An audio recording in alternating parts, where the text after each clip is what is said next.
Hey travelers, just stopping by to let you know that this episode that you are about to listen to is one of our older ones, and we were going through some growing pains at this time. But if you would like to start from where we consider our newest era of quality, I would go ahead and jump to episode 54, The American Bigfoot. Either way, enjoy travelers. Hey, this is Jeremy, and I wanted to take the time to say thank you for joining us on our first episode. Now, welcome to the Infinite Rabbit Hole.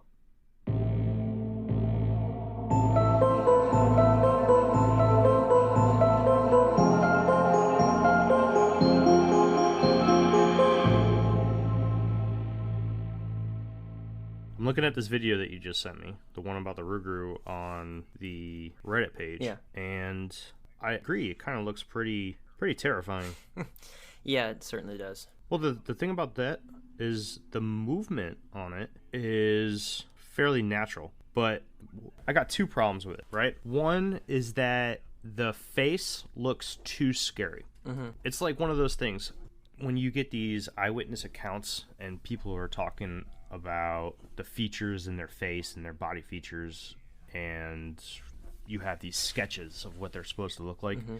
They're too scary, man. I think people are trying to delve too far into somebody's nightmares and freak them out.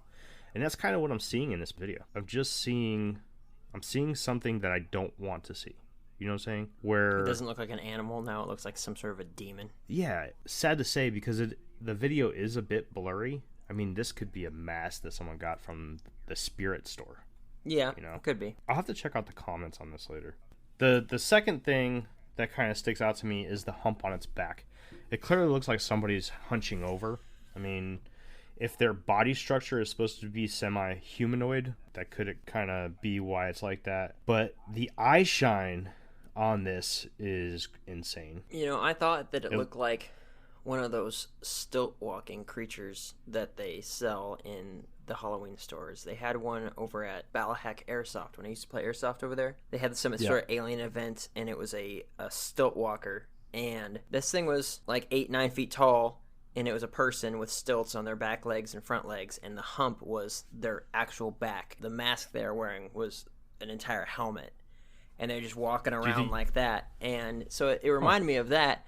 But I don't know. It was just like, it was really creepy. And I was like, I go on those sorts of sites where they have those sorts of really weird, creepy costumes quite often, and I haven't seen one that looks like that. Definitely haven't seen a costume that looks like this. Man, that when it stands up, I get shivers. I'm not going to lie to you. It kind of freaks me out a little bit. But one is the bare skin on its face. Mm-hmm. And that's what I'm assuming that light gray patch is. Yeah. Is its bare skin. From what I've heard from encounters with this creature, it's fur head to toe. Nothing except for the pads on its hands and feet are covered in fur. It does have the pointy ears that is notorious with a dogman. Another thing that kind of sticks out to me that I'm watching it is that red on its face. Is that supposed to be blood, I'm guessing? I have no idea. I'd have to look at my phone and pull up the video too. Yeah, man. Take a look at it with me. Okay. Let's dissect this thing. Let's. I wish that we could get a solid video of a creature instead of these fuzzy videos. You know, I hate to say it, but it just leads me and more people to believe that most of these cryptids are complete BS because you can't get a clear video. I am Googling right now Stiltwalker monster costumes to see if I can find one that's similar. Because it definitely has like a rat face. But I also found an artist rendition of the Dogman that looked exactly like that. Bare skin face. Yes, I will. I'd like to see that. And I don't know what type of artist rendition this is. If someone's like, this is what it looked like, and they're like, okay, cool, I'm going to send that. But this looks exactly like it. I'm going to send it to you in your messenger. It's pretty wild. Like, frighteningly similar. Oh. But who knows, man? Maybe they make costumes that look so realistic nowadays. What's to say what is a costume, what is actually an animal?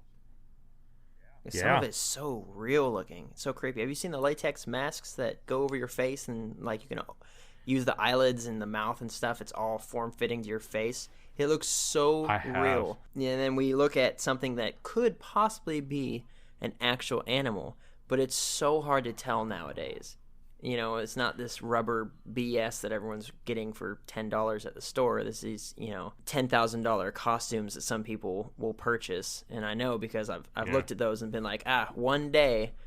But man, it's weird to be in a position where we might actually be seeing recordings of real animals, real terrifying, make your skin crawl animals.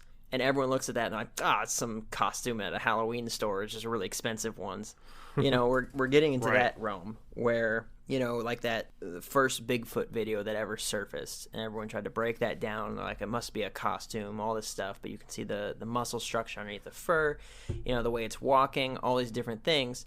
But nowadays, we could literally just get a perfectly clear video of a Sasquatch walking across the street, and everyone look at that and be like, I've seen a costume that looked like that, you know? And and even they could be correct, but they could also be wrong, because it could be an actual real. The only thing to do now is to actually get a body. And even still, people won't believe. They'll be like, I don't know. To back up just a little bit, I'm looking at these pictures you sent me. And now, you know, I did my own Google search on artist renditions of the Rougarou and witness reportings and stuff. And you're right. A lot of people are witnessing a bare-skinned face on the Rougarou. Mm-hmm. That is nuts. And this one picture you sent me, look at the bow on its back. Yeah, because you notice not so much dogs, bears certainly have that hump on their back where their shoulder blades meet their spine. But I don't know if canines do.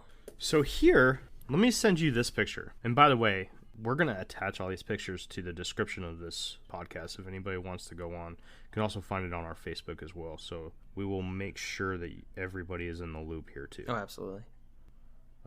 There, I just sent you this picture. Now, if you go into the notes that I had written down for the interview with Mike, under the Rougarou, this is the body found in DeRidder, Louisiana in 1996, roughly 88 miles west of where Mike's story took place. Right. And you can see the pictures underneath it from different angles. Now, the picture that I just sent you, you look at the line on the side of the road and you're like, wow, that line's pretty thick. This is a tiny dog. I'm thinking Pomeranian. Then you start looking through the other pictures. And you see how... Here, I'll send you this one, too. This is another one we got to share with everybody. This one here, it's kind of a collage of 9 different pictures of the same creature. And you see the picture where the person's legs are in the...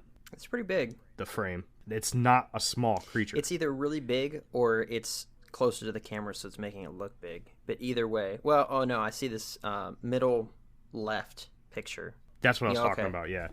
But look at the original picture I sent you. Look at the face. Could this be a juvenile? It has a hairless face, or at least seems to be a hairless face. Oh, yeah. Well, and I've seen comments where people are like, oh, it's a nutria. You know, one of those big, giant beaver rats. But it looks nothing like a nutria. Someone went as far as to say it looked like a nutria with a ripped-off face. And I was like, well, I guess, but it doesn't really look like a nutria. It looks more like a dog. Besides, nutrias don't have, as far as I know, you know, I could look it up right now, but that long, shaggy fur. You said nutria? Yeah, the nutria rats. Well, I mean, they kind of have hair like a beaver. Nothing like that, though. Yeah, it looks like a muskrat. It's a big muskrat. And they're all over that area. I don't know. It could be. I don't think it's a nutria. Well, I mean, I don't think it's a nutria, but I mean, it could be a juvenile. You know, there was no fur on its face. Even still, animals that have furry faces, or animals that have a lot of fur that cover their faces, the fur isn't long and shaggy on an animal's face unless it's a dog with long, shaggy fur. And I would think that very few dog breeds actually do have that long, shaggy fur all over. But most animals, when they have hair, or when they have fur, it's not long and in the way and tangled up around their nose and their mouth and their eyes and stuff. It's very short. So maybe doesn't have a bald face, but instead it has really short, fine fur on its face. But either way, that artist rendition and that video look almost exactly alike. Yeah, I'd have to agree. That's super weird. It's sort of I like that. Doing the research on the Rougarou and the Honey Island Swamp Monster for this interview with Mike, one thing that I cannot find for any cryptid other than a Bigfoot is a map or a database of reports. Because honestly, Mike's interview, he came into it thinking that he had seen a Rougarou. But being so close to Honey Island Swamp Monster and how the Rougarou, the majority of the sightings comes from New Orleans, I would have to say that I would feel better about claiming that it's a Honey Island Swamp Monster. But I guess the real evidence would come down to whether or not what he saw was primate in nature or canid in nature. Right. I mean, that's one of the questions I have for him is what did the legs look like? Was it standing on 4 legs or 2 legs? Because clearly, a humanoid pair of back legs, we have a knee and a foot. In any canine, they have 2 different joints. And it's very clear when you're looking at an animal whether it's a canine sort of back leg structure or it's a primate. So that's going to be one of the questions I have for him. If he can remember what specifically it looked like as far as the bone structure in the legs, because then that will point us to, all right, either this is a Honey Island Swamp Monster, skunk ape, whatever, or Rougarou, werewolf, lycanthrope, whatever, so. Now, one thing to remember there, though, is a lot of people who have witnessed Sasquatches claim to have seen Sasquatches being able to move just as easily on 2 legs than they are to be on all 4s. It's said that a Sasquatch, when running fast, will drop down to all 4s and, kind of move more like a gorilla or like one of those other great apes, like an orangutan or whatnot. And when they're walking slower, that's when you see them on their hind legs and are walking in a bipedal fashion. But chimps do that too, actually. I don't know, man. My question for him, though, might come up with, I don't know, I didn't look. Because honestly, it's like that one time I had a dog charging me across the street. I remember that there was a dog. I remember it was a pit bull. I don't remember what color it was. I don't remember, any specifics of it. I remember how freaked out I was, how I put my dog behind me, and I remember this dog coming after me, but I don't remember any of the specifics. So I feel that with a lot of these interviews, we're going to have that issue where it's like, oh, what about this and what about that? And for most people, if the experience was as terrifying as they say it was, they weren't looking for specifics. They went into lizard brain mode, which was instinctual, I need to get the heck out of here, not, ooh, let me stop and study this animal. So whenever I hear interviews and people are super specific, oh, I was so scared, but I remember all this stuff, it's like, it sounds like you're embellishing, not, that you're thinking about this after the fact, not giving us a clear example of what happened to you while you were there in that situation. And I've heard other stories where people will talk about some crazy experience that they had, and when they're so super vague with the details, and it's like, okay, cool, yeah, you were definitely scared out of your mind, you don't remember anything, and that could be that they were making it up, and they're just like, trying to figure it out on the spot, or it could be pretty real. So this is so weird, it's hard to gauge any of this stuff, but I do have some questions for him, and I hope that, because he said he had 2 experiences, so I hope that, some of these questions will be answered. Well, we'll know tonight, that's for sure. Oh, absolutely. So you said you were watching a documentary on this. Do you know what the name of it is? Yeah, it was a History Channel documentary. Whether that means anything at all, I don't know. But they said that they were doing it on the Honey Island Swamp Monster and the Rougarou? No. The first one was a podcast on the Rougarou, and it was a woman's experience at her parents' house. And then the other one I was watching was a History Channel documentary on the Honey Island Swamp Monster. Got it. I have never heard of the Rougarou or the Honey Island Swamp Monster until you and I talked about it. And looking at some of the resources you sent me, there's a lot that I don't know. So there's going to be I'm going to have to listen to a lot of podcasts, a lot of whether documentaries or mockumentaries, even getting to the realm of people, making fun of it a little bit, because even that, probably more knowledge than me just sitting here on my hands. Looking into those, getting my bearings as far as, what's a common experience amongst people that think they've seen this. I've listened to several podcasts on dogmen now, and everybody seems to have the same experience, which is good. You know, it's not constantly changing up of, oh, well, this one had wings, and then the next one's like, well, it didn't have wings, but it had hooves, you know, all these different things. So, but a very common experience, which is good. So I'm able to get a good bearing as to, hey, so here we have a guy, you know, Mike, that may have seen a honey island swamp monster or may have seen a Rougarou. And just based off of some documentaries, some podcasts I've listened to, now I can get a good questionnaire set up of, well, let's figure out which one it was. And so I have some questions for each one to kind of guide myself to the conclusion of, did he see this werewolf, you know, if that's what we're going to call it, or dogman, or did he see a Sasquatch variant? To build off that, I actually want to bring up a third possible creature that this could be too.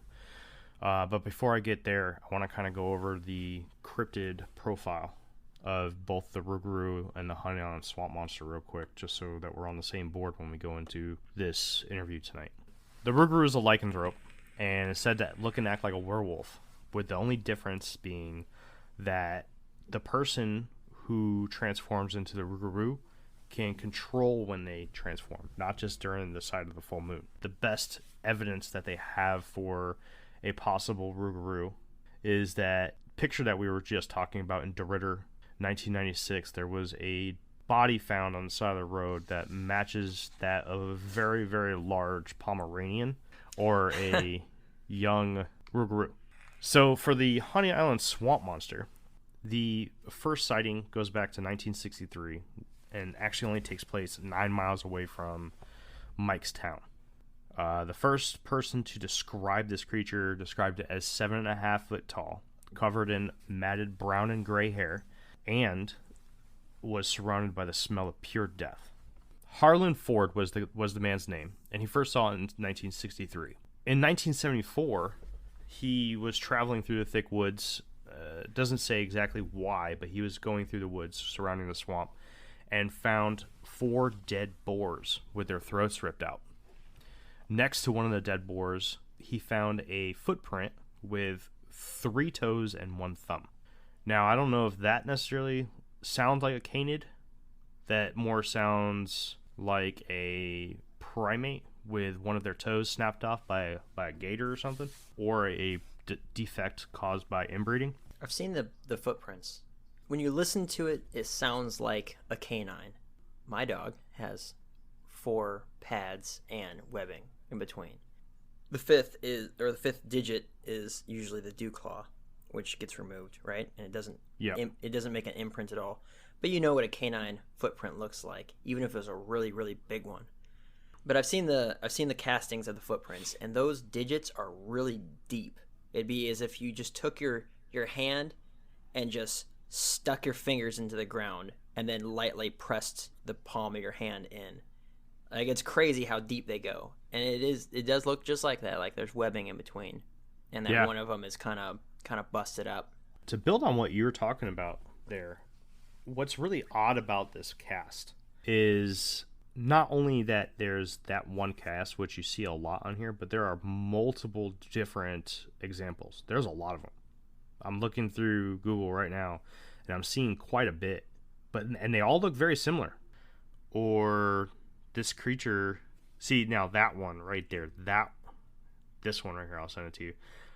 This one looks like it could be a dog, and it slid. You know, like it was in the mud and it slid forward. Right. I'm sending it right now. So, looking at these footprints, I don't know about that, man.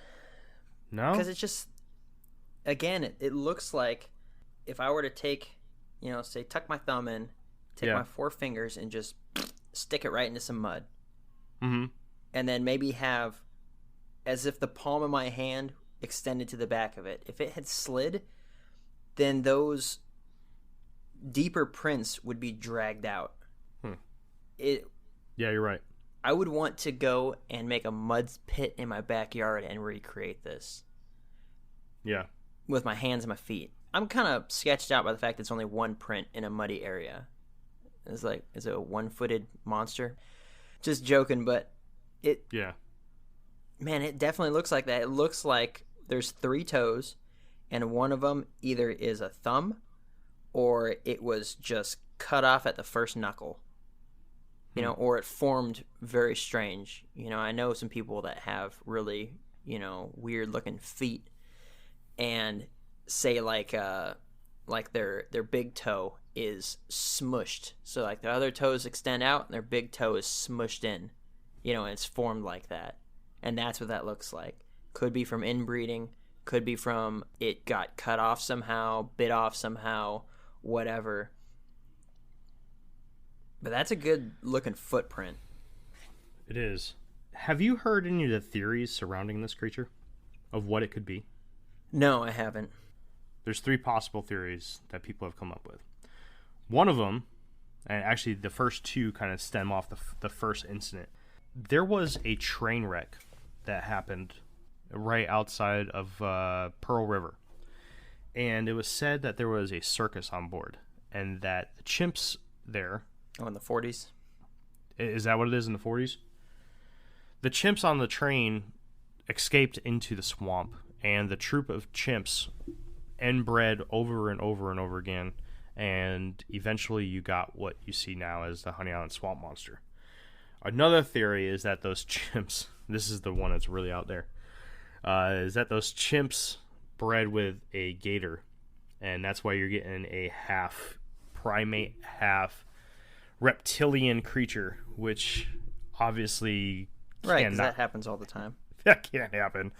But you know what's even crazier though is look at that footprint and tell me that doesn't look somewhat reptilian. Ooh, that's a good one. Yeah. But gators don't go straight up and down with their feet. True. I mean, there is that lizard man in the Carolinas. I wonder if this might be a offshoot of one of those. You ever heard of lizard man? No. Okay, so we've gotten into it before, just us talking, but adaptation for animals, right? Yep. So a Sasquatch adapting, a Yeti with its white fur because it lives up in where it's snowy, a Sasquatch with its reddish brownish fur because it lives where there's a lot of pine and redwoods, a skunk ape with its green gray fur because it's in an area that has old man beard, a lot of trees that are similar. Most animals, I would say, adapt to their surroundings. But if it's on the same coastline and not too far away, would they change that much? Would it be more of a product of inbreeding and less of a product of, they've adapted somehow to different climates and conditions, even though it's kind of still the same climate, just a little bit hotter? So I'm going to answer that going into third theory. The third theory is that this is just a Sasquatch. And like you said, this is a Sasquatch that developed traits that better suits its environment. Mm-hmm.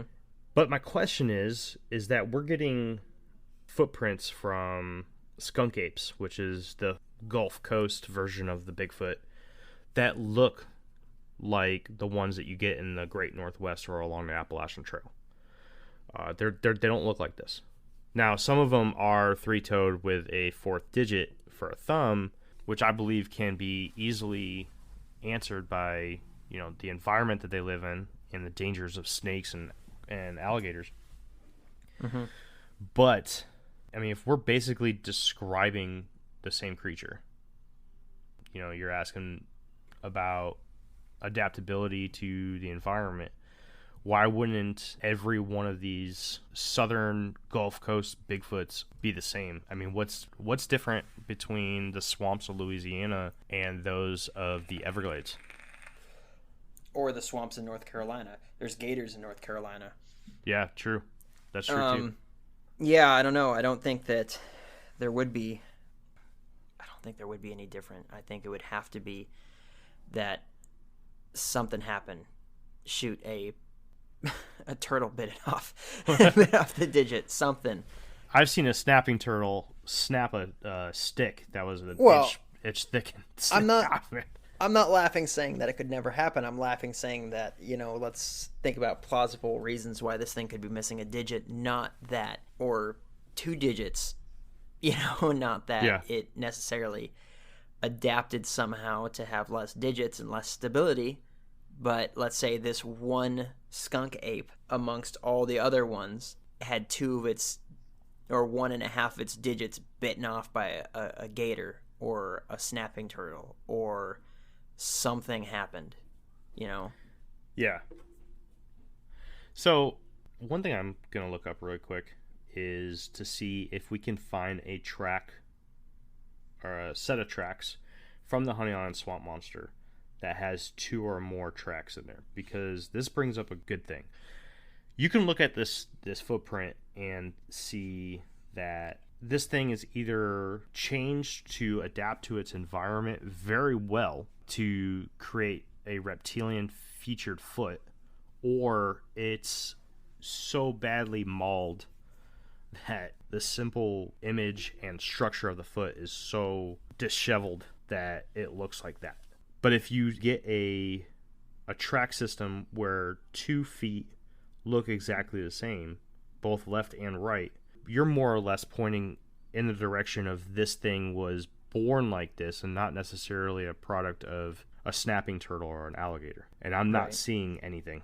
I'm not seeing anything past. Oh, this is a creepy drawing.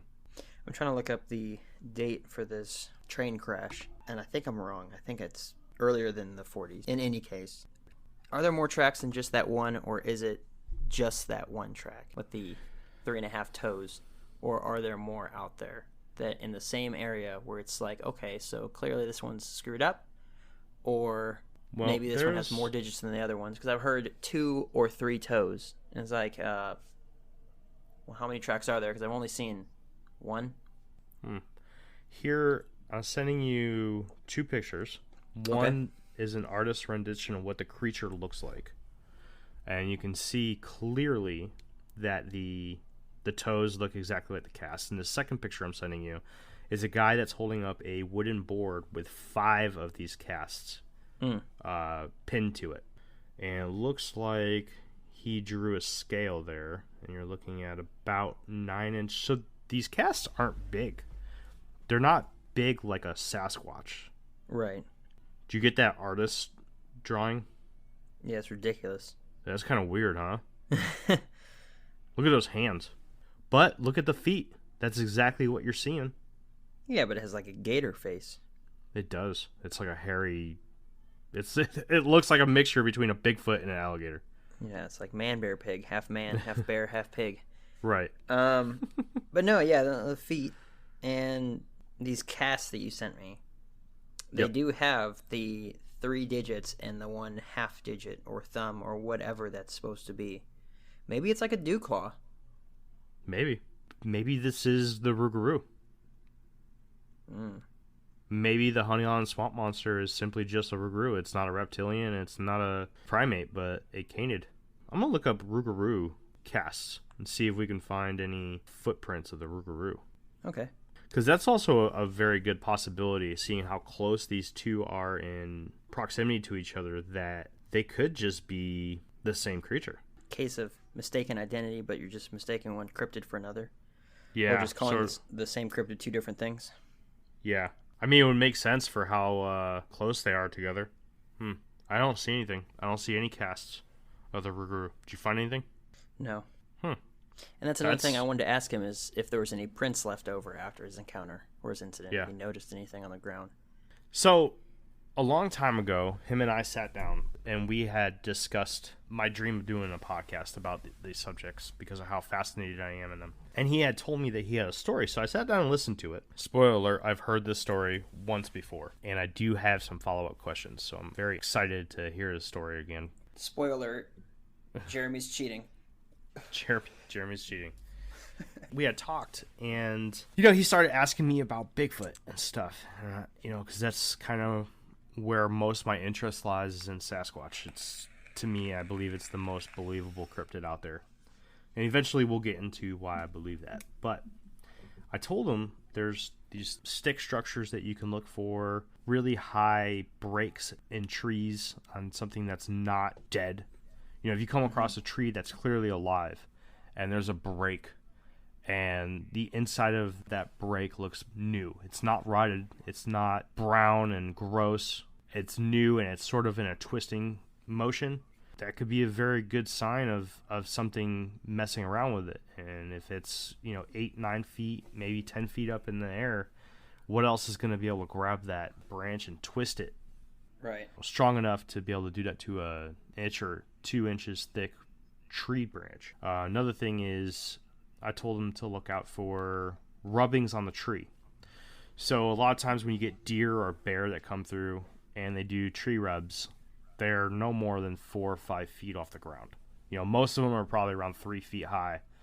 But, there's been times when a bear will stand up with its back up against a tree and give it a good old rub.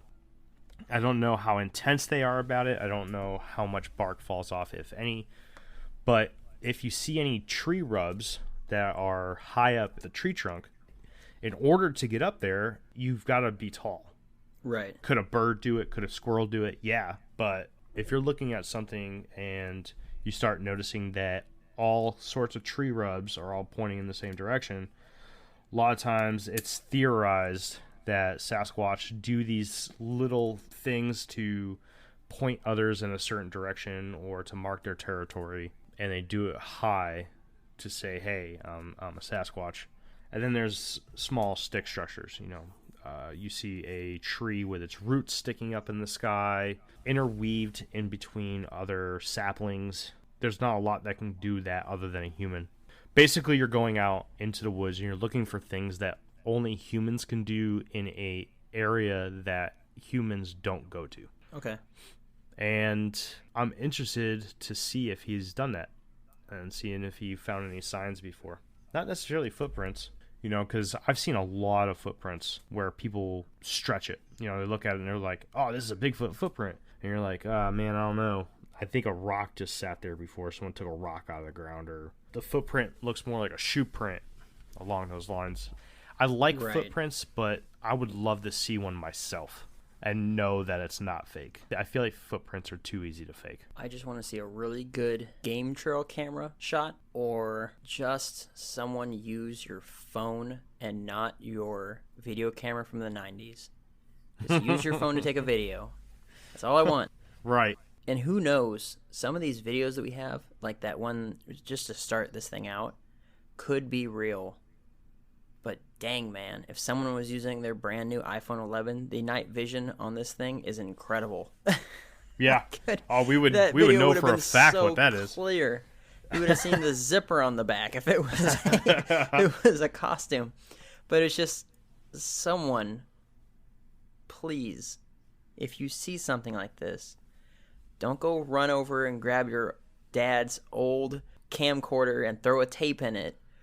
Grab your phone and take a video or a picture or a bunch of pictures, preferably a video. Another thing I wanted to bring up about that video we were talking about in the beginning of this, if I was in that guy's situation, I would not have stayed there to take that video. Maybe it was through a window. I don't know, man. Let me take a look at that video again. Maybe that's why it was blurry. Let me see that again. Next time, open the window and take the video. Gosh, that is a creepy video. Oh, man. I don't know. I'm very curious as to everyone else's opinions on this. Once you guys take a look at this, I really want to hear what you guys have to say. Yeah, no. I wouldn't have been there. There's no way. It kind of takes off a little clumsily, too, which makes you think that it's not necessarily, unless it was spooked, but there's clearly a light on it, and it knows that it's there. So being spooked, I don't think is a... More so, it's a guy on stilts that tripped and just fell face first into the ground. Yeah, man, I think this is a really good video, and I think it has potential, but if I had to pick whether or not I think this is a hoax or not, I would have to say a very well done hoax. I think there's too many things wrong with it. Not that I'm an expert or anything, but I think that this would have to be a hoax. What's your opinions on this, man? I'm going to do some further research and try to find a costume that looks like that. Not saying that someone couldn't just make a costume or a mask that looks like that, but I want to look around. I want to try to, I don't know, dig in and see. But yeah, let me play it again. That basin or whatever it is might be placed there specifically to conceal something as well. Gosh, it's creepy though. It is. It's like a dog man rat monster. It definitely looks like a rat. All right, look. Yeah, I think this is like a rat mask. 12 seconds in. Pull the video up to 12 seconds in.